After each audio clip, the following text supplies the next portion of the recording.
proseguono le indagini sui moderni arsenali scoperti in Piemonte, Lombardia e Toscana, di chiara matrice neonazista, come dimostrano le croci uncinate e le citazioni di Hitler trovate insieme alle armi.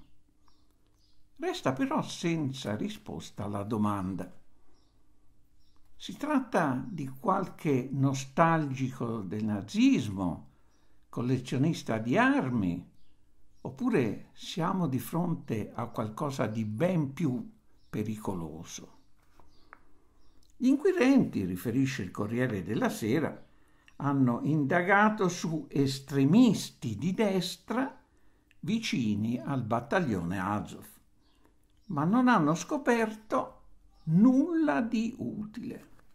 Eppure vi sono ampie e documentate prove da anni sul ruolo di questa e altre formazioni armate ucraine, composte da neonazisti addestrati e impiegati nel push di Piazza Maidan nel 2014, sotto regia USA-NATO e nell'attacco ai russi di Ucraina nel Donbass.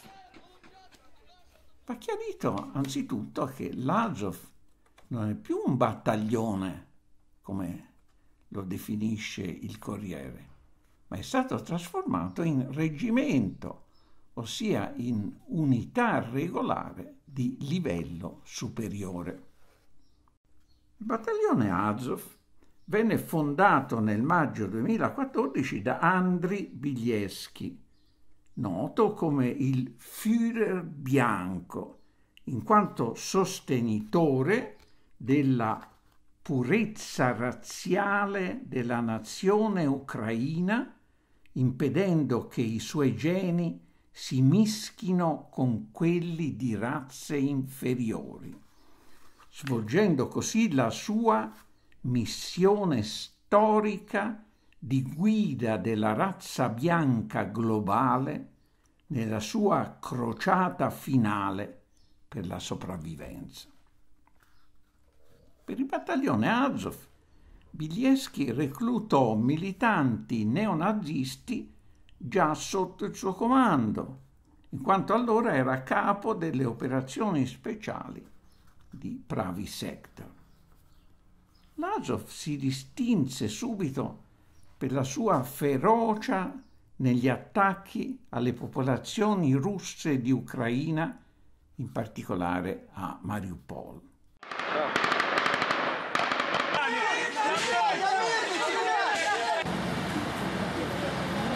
Nell'ottobre 2014 il battaglione fu inquadrato nella Guardia Nazionale, dipendente dal Ministero degli Interni, e Bielski fu promosso a colonnello e insignito dell'Ordine per il Coraggio.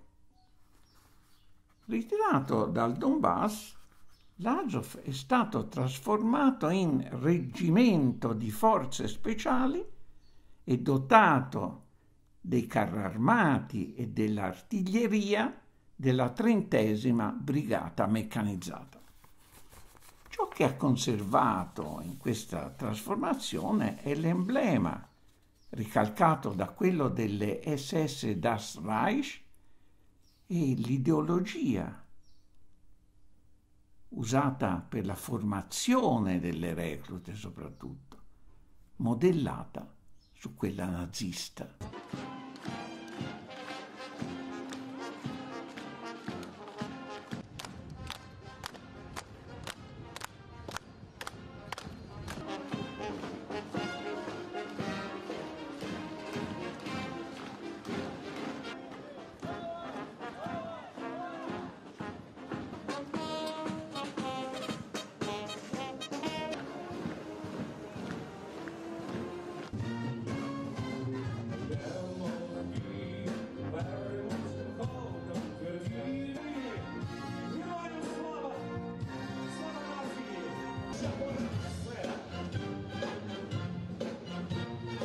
Behind me, there's the Mariupol Drama Theater. From there, a column started marching on May 9, 2014. These were the celebrations for May 9th, so most security officers were engaged in maintaining order at this event.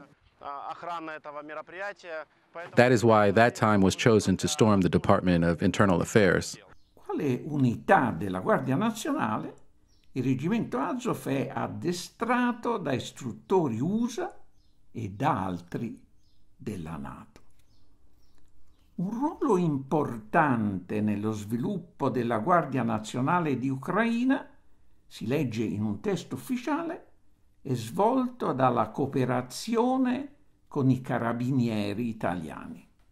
Nell'ottobre 2018 rappresentanti dei carabinieri italiani hanno visitato la Guardia Nazionale ucraina per discutere l'espansione della cooperazione in differenti direzioni e firmare un accordo sulla cooperazione bilaterale tra le istituzioni.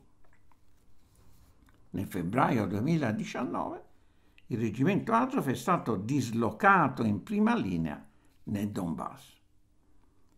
L'Azov non è solo una unità militare, è allo stesso tempo un movimento ideologico e politico. Bielski, che ha creato nell'ottobre 2016 un proprio partito, Corpo Nazionale, resta il capo carismatico, in particolare per l'organizzazione giovanile che viene educata col suo libro Le parole del Führer bianco all'odio contro i russi e viene addestrata militarmente. Contemporaneamente Azov, Pravý Sektor e altre organizzazioni ucraine reclutano neonazisti da tutta Europa, Italia compresa, e dagli USA.